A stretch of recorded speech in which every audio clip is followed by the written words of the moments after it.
Good morning all, and yep, it is today, and today is a new series. Now you were probably wondering, hang on a second, what was that new intro? And that new intro was the new series that we are going to be doing on this channel.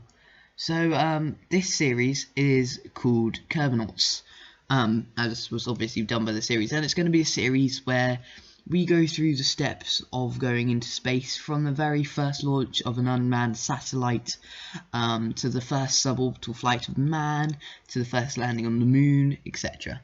But obviously it's not man, it's Kerbal kind, and they're Kerbanauts, not astronauts, which doesn't really make sense since they would still technically be astronauts. We're not called humanauts. That'd be really weird. Hello everybody, welcome to the Humanauts space program. No, anyway, carrying on.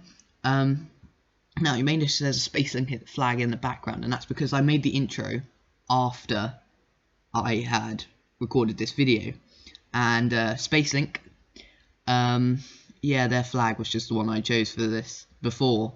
I've now got a new Kerbanaut flag. If you look at the intro, you'll see that Jeb places down a flag on Mimbus that has the Kerbanaut symbol. I did do that, but not on this save file. But yeah, so today we're launching an unmanned satellite. So the first reach towards space that the Kerbals are going to do. Now the rocket doesn't really resemble anything, but the satellite definitely resembles the Sputnik. So I hope I'm saying that right. So yeah, now this satellite has way more delta V than it needed. So technically, I feel like you could cut one tank off the second stage, as in, yeah, and one tank off the first stage, and it would still get it into orbit.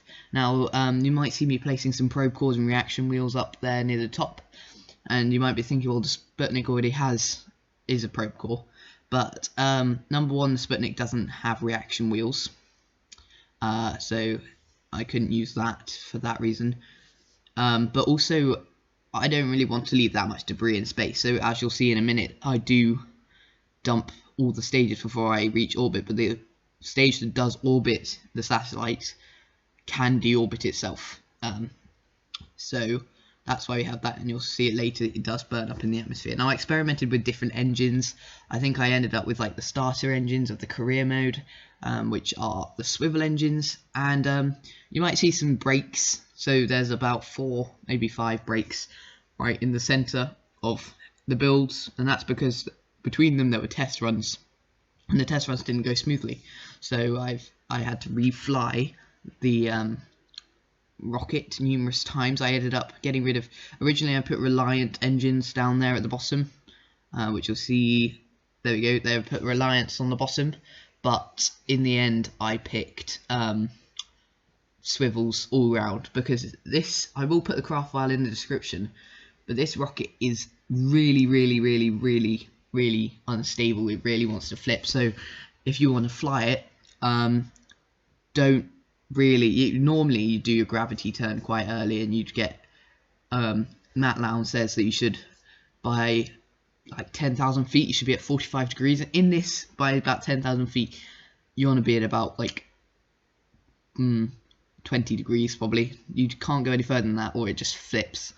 So you have to be very careful with this rocket, but as you can see it's got way too much delta V just to go into orbit, so that's interesting. But anyway, those of you who have watched the Space Link on the channel, the problem with that is that I accidentally deleted the save file, so that's not a thing anymore.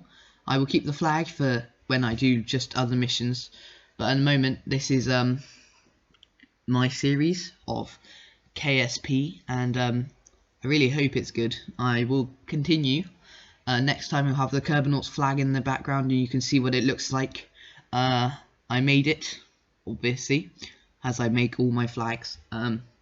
But this one's a bit more detailed than just a SpaceLink flag. And the really annoying thing is on the intro, when it fades into the image of like the Kerbanauts like logo image thing at the beginning, the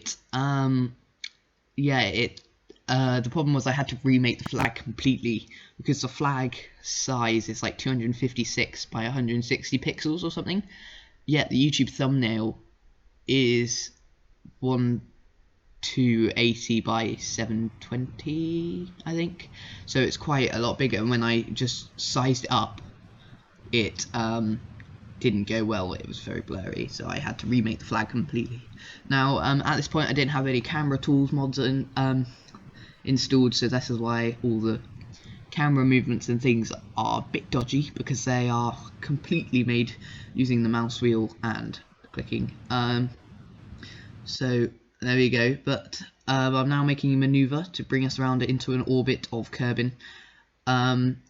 Yeah, as I said, this rocket has way too much delta V. I didn't flip this time. I did do a full run where I did flip, but I thought that wasn't good enough, and then it ended up blowing up anyway.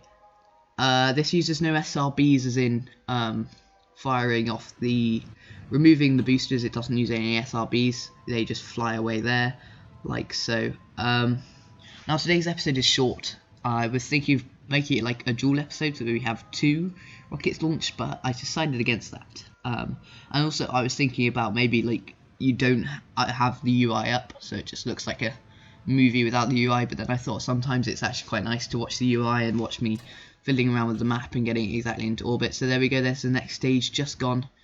That stage before will crash back into Earth, and the Sputnik is released. So you see, it definitely had way too much delta V. We barely even used that second stage. You can see how much fuel it has there. It's using the Terrier engine, so it's a very efficient engine anyway. But it has enough to deorbit itself like it is now. So there we go, and it will burn up in the atmosphere. Now I had a problem with this. I really wanted it to burn up in the atmosphere, so I didn't I didn't slow down at all. In fact, you'll see in a minute, I point prograde, and I actually burn prograde. There we go. There, the engine's on, and that's to increase the amount of heat on the side of the thing, so it does, because we don't want it colliding in the Earth and killing some poor people. I don't know, but and then I pointed it radial in to stop it, so it tries to speed up, and there we go, it broke apart, and it is now burning up. Now I had a problem here because it wasn't going to go, and I was really quite stressed because I just felt like I wanted it to burn up, and there we go, it went just in time. So there we go, we can go back to the Sputnik now, and you can see it floating in space. It's a very simple build. I will put the craft file in the description. Anyway guys, I think it's coming near the end of this video. It's a very short video, so please remember to like and subscribe. I'm just fiddling around with naming it, and yeah, comment below with any ideas for this series. I love hearing from you guys. It makes me very happy to know somebody's watching my videos. And there we go, there's the Sputnik. Now it doesn't look like the arms are quite symmetrical, but they are, I promise. So anyway guys, that's probably it for today. I don't actually know how much longer I've got.